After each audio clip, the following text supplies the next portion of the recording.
Hi guys, നമ്മളെ തിരുവനന്തപുരം ജില്ലയിൽ നല്ല അടിപൊളി പൊളപ്പൻ എന്ന് പറഞ്ഞാലും പോരാ നല്ല കിടക്കാച്ചി സ്ഥലം. തിരുവനന്തപുരം ജില്ലയിലെ വെമ്പായത്തുനിന്ന് ഒരു 2 കിലോമീറ്റർ കയറി ഇങ്ങോട്ട് തന്നെ നല്ല അടിപൊളി വൈബായിട്ടുള്ള സ്ഥലമുണ്ട്.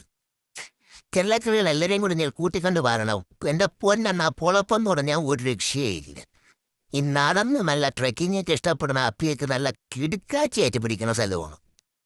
നേരെ നടന്ന് കെടുകെട മേളിക്കെല്ലാം പിന്നെ പൊന്നെണ്ണ കിതച്ച് പിണ്ടം വന്നു. ഒരു രക്ഷയില്ലാത്ത കിടപ്പായിരുന്നു മേളിച്ചെന്ന്. അപ്പം ഞാനൊക്കെ എന്ന് പറഞ്ഞു കഴിഞ്ഞാൽ അവിടെ ചെന്നില്ല പട്ടി കിടക്കി ഇങ്ങനെ കാണാൻ കിടച്ചത്. അതൊക്കെ കഴിഞ്ഞ് പക്ഷേ അങ്ങോട്ട് നോക്കണം പൊന്നെണ്ണ, ആ ക്ഷീണമൊക്കെ അത്രയൊക്കെ മാറും.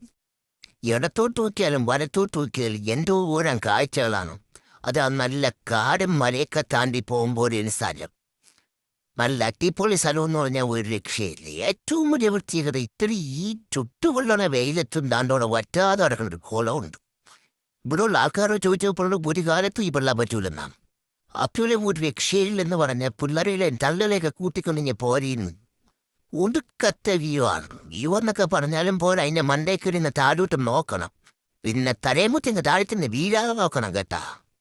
ചേട്ടീരത്തെ നമ്മൾ സർക്കാർ കൊണ്ടുവച്ചേക്കണ കമ്പിയൊക്കെ ഒഴിഞ്ഞെങ്കിൽ താഴെ വിളിക്കുന്നുണ്ട്. അതേപോലെ നമ്മളും താഴെ പോയി കഴിഞ്ഞാൽ പിന്നെ നോക്കണ്ട. വീട്ടിൽ ഇതിലെ തറപ്പറ്റ് വന്ന കസേര എടുത്താൽ വളരെ സൂക്ഷിച്ചൊക്കെ വന്നൊന്ന് നോക്കിക്കഴിഞ്ഞാൽ എങ്ങോട്ട് നോക്കിയാലും ഒടുക്കത്തെ വ്യൂ ആണ്.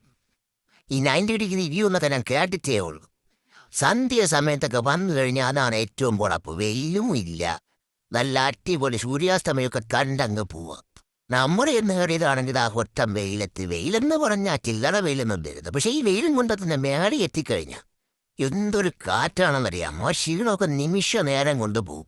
പിന്നെ എന്നെ പോലെ കള്ളച്ചോറൊക്കെ തിന്നു കിടക്കണ പൈലുകളാണെന്നുണ്ടെങ്കിൽ ഇത്തിരി വിയർത്തേനെയാണ് കയറാൻ പറ്റും.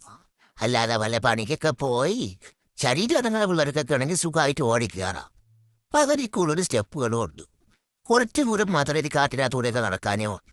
പിന്നെ ഈ സ്റ്റെപ്പും കാറൊക്കെ തന്നെ കേട്ടാ, എന്നാലും കുഴപ്പമില്ല. നമുക്ക് കയറിയങ്ങ് മേളിൽ ചെന്ന ഈ ക്ഷീണമൊക്കെ അങ്ങ് മാറിക്കും.